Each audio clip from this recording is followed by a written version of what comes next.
All right, back over today, and minus some residual, because there is no actual trail out from there.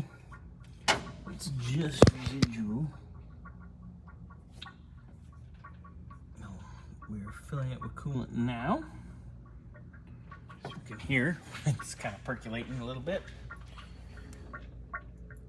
So let's see what she does. I'll come back over tomorrow, do some hardware, some other goodies, and maybe, just maybe, we'll get this baby timed right. We'll get the idler where we want it, and get all of the belts back in order.